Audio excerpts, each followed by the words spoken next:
Welcome to వైలూర్. ఇక fighter Rangaraju గారు చనిపోవడం జరిగింది ఈరోజు. మూవీ ఇండస్ట్రీకి మరో చేదు విషాదం అని చెప్పుకోవచ్చు. అయితే ఫైటర్ రంగరాజు గారి పేరు విజయ్ రంగరాజుగా అసలుకి ఏ సినిమా వల్ల వచ్చిందంటారు? సో తెలుసుకునే ప్రయత్నం చేద్దాం. ప్రస్తుతం మనతోటి సీనియర్ జర్నలిస్ట్ యజ్ఞమూర్తి గారు ఉన్నారు. సార్కి వెల్కమ్ చెప్పేద్దాం. సో ఈరోజు చెన్నైలో సీనియర్ యాక్టర్ విజయ్ రంగరాజు గారు చనిపోయారు. యాక్చువల్గా వారం రోజుల క్రితం ఒక సినిమా షూట్లో ఆయన గాయపడ్డారు. Okay sir. సో దాని నిమిత్తం ఆయన హాస్పిటల్లో వైద్యం కోసం చెన్నై వెళ్ళారు. సో ఈరోజు ఉదయం ఆయన చనిపోయారనే వార్త మనకు తెలిసి, సో ఆయన గురించి తెలిసిన వాళ్ళు, సినిమా ఇండస్ట్రీలో ఆయనకి సమకాలీనటువంటి నటులు, టెక్నీషియన్లు ఎవరైతే ఉన్నారో ఆయనతో పనిచేసిన వాళ్ళు కూడా చాలామంది బాధపడ్డారు. యాక్చువల్గా విజయ్ రంగరాజు ముందుగా నటుడు కాకముందు ఫైటర్గా పనిచేశారు. ఫైటర్గా వర్క్ చేశారు. ఆయన అసలు పేరు రాజ్ కుమార్. 1994లో వచ్చినటువంటి 94లో వచ్చినటువంటి భైరవ ద్వీపం సినిమా, బాలకృష్ణ తెలుసు మనకి. సో బాలకృష్ణ గారు ఒక జానపద కథానాయకుడిగా నటించినటువంటి ఆ cinema, great legendary director Singeetam Srinivasarao గారు డైరెక్ట్ చేసిన సినిమా అది. ఓకే. సో అంటే ఆధునిక కాలంలో పాత ఎన్టీ రామారావు గారు అలాగే కాంతారావు గారు యాక్ట్ చేసినటువంటి జానపద సినిమాలు బ్లాక్ అండ్ వైట్ కాలం నుంచి మనకు తెలుసు. కానీ తర్వాత కాలంలో తర్వాత తరం కథానాయకుల్లో జానపద హీరోగా మెప్పించింది ఎవరంటే బాలకృష్ణ గారే. ఆ సినిమాలో మాంత్రికుడిగా విజయ రంగరాజు గారు గొప్పగా నటించారు. ఓకే. సో ఆ సినిమాతో ఆయనకు బాగా గుర్తింపు వచ్చింది. చాలామంది ఏమనుకుంటారంటే, చాలామంది చూశాను నేను కొన్ని వార్తల్లో, ఈవెన్ మీడియా హౌస్లు కూడా, మీడియా వాళ్ళు కూడా చాలామంది భైరవ ద్వీపంతో పరిచయమైన విజయ రంగరాజు గారు అని చెప్తున్నారు. యాక్చువల్గా ఆ సినిమా కంటే ముందే ఆయన చాలా సినిమాలు చేశారు, చాలామందితో ఫైట్ చేశారు, పెద్ద పెద్ద హీరోలతోటి తలపడ్డారు. స్టేట్ రౌడీలో చిరంజీవి గారితో తలపడ్డారు. అదే సంవత్సరం అశోక చక్రవర్తి అని చెప్పేసి బాలకృష్ణ గారి సినిమా, అందులో ఆయనతో ఫైట్ చేశారు. అలాగే విజయ్ అని చెప్పేసి నాగార్జున సినిమా, అందులో నాగార్జునతో ఫైట్ చేశారు. సో అప్పుడు ఆయన పేరు రాజ్ కుమార్గానే వచ్చేది. ఓకే. సో అయితే అందు గురించి చాలామంది ఏమనుకుంటారంటే భైరవ ద్వీపం నుంచే ఆ టైటిల్ కార్డ్స్లో విజయ రంగరాజు అని మారింది.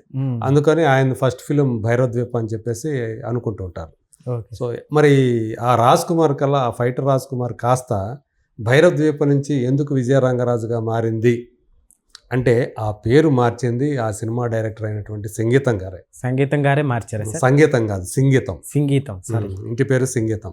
సో సింగీతం గారే మార్చారనమాట ఆ పేరుని. యాక్చువల్గా అందులో మనం అంటే ఎన్టీ రామారావు గారు నటించినటువంటి గొప్ప సూపర్ హిట్ ఫిలిం జానపద చిత్రం పాతాళ భైరవి, అందులో ఎస్వి రంగారావు గారు నేపాళ మాంత్రికుడుగా విలన్గా నటించారు అందులో. అదే తరహాలో భైరవ ద్వీపంలో అలాంటి మాంత్రికుడి పాత్ర ఒకటి ఉంది. సో అప్పుడంటే ఎస్వి రంగారావు గారు దొరికారు. మరి ఈ కాలంలో ఆ పాత్రని ఎవరి చేత చేయించాలి ఏంటి అని చాలా తర్జన భర్జన జరిగాయి. పెద్ద పెద్ద నటుల పేర్లు కూడా అందులో పరిశీలనకు వచ్చినాయి. ఓకే. సో అప్పుడు మహామహులైనటువంటి విలన్స్ ఎవరైతే ఉన్నారో వాళ్ళ పేర్లు కూడా. కానీ సంగీతం గారికి ఎందుకనో వీళ్ళందరూ కాదు, ఆ మాంత్రికుడికి ఆ గెటప్కి ఒక మంచి ఆకారం, దేహదారుడు బాగా పుష్టిగా ఉండేటువంటి ఒక యాక్టర్ కావాలనుకొని చూస్తూ ఉంటే ఈయన విజయ రంగరాజు గారు తారసపడ్డారు, తటస్థించారు. ఓకే. సో ఆయనకి look test, makeup test, audition చేశారు. చేసిన తర్వాత ఆయనకి డైలాగ్స్ నేర్పాలి. ఆయనకేమో డైలాగ్స్ పలకడం సరిగా రాదు. అప్పుడు ఇప్పుడు మనకు తెలిసినటువంటి డైరెక్టర్ విఎన్ ఆదిత్య, సో మన సంతానవే డైరెక్టర్ విఎన్ ఆదిత్య ఉన్నారు కదా, ఆ సినిమాకి ఆయన సంగీతం గారి దగ్గర డైరెక్షన్ డిపార్ట్మెంట్లో వర్క్ చేస్తూ ఉన్నారు, మేబీ అసిస్టెంట్ డైరెక్టర్గా. సో ఆయనకి డైలాగ్స్ నేర్పే బాధ్యత, విజయ రంగరాజుకి డైలాగ్స్ నేర్పే బాధ్యత విఎన్ ఆదిత్య గారికి అప్పచెప్పారు. ఓకే. సో దానికోసం ఒక 2 వారాల పాటు ఈయన అందులోని అంటే సంస్కృత సమాసాలతో మేళవించినటువంటి డైలాగ్స్ అందులో ఉంటాయి. అవి చాలా పాపం ఒక స్టూడెంట్ లాగా వచ్చి ఆయన విజయ రంగరాజు గారు అంటే అప్పటికి ఇంకా విజయరంగరాజు రాజ్ కుమారే. ఓకే. సో ఇవన్నీ కూడా డైలాగ్స్ అన్నీ కూడా నేర్చుకున్నారు.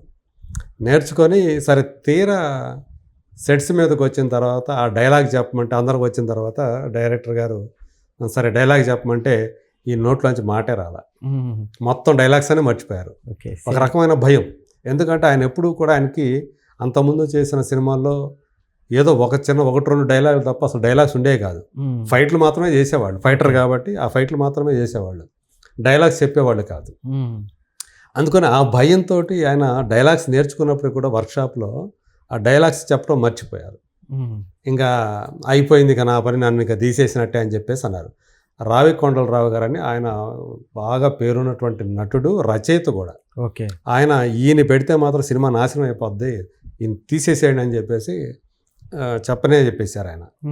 సో అయినా కానీ ఇంకొకసారి చూద్దాము ఫైనల్గా అని చెప్పేసి అందరినీ పంపించేశారు. సంగీతం గారు ఓన్లీ కెమెరామన్ను, ఈయన ఆ సీను చేస్తున్నట్టు ఆయన, వీళ్ళు మాత్రమే ఉన్నారు. ఓకే. సో డైలాగ్ చెప్పమంటే అప్పుడు ఆయన బెరుకు లేకుండా ఇక ఇది నాకు ఫైనల్ ఛాన్స్, ఇప్పుడు కనుక నేను చెప్పకపోతే ఇంక నేను ఈ ఛాన్స్, ఇంత గొప్ప ఛాన్స్ని మిస్ చేసుకునేవాడిని అవుతాను అని ఆయన పట్టుదలగా అప్పుడు ఆ డైలాగ్ చెప్పి ఓకే చేయించారు. ఓకే. సో అట్లా ఆయన మాంత్రికుడి పాత్రతోటి ఆ సినిమాలో నటించారు. సో రాజ్ కుమార్ కాదు, అప్పటికే రాజ్ కుమార్ అని ఆయన పేరు పొందిన యాక్టర్ ఉన్నారు కాబట్టి కన్నడ కంఠీరవ, కన్నడ సూపర్ స్టార్.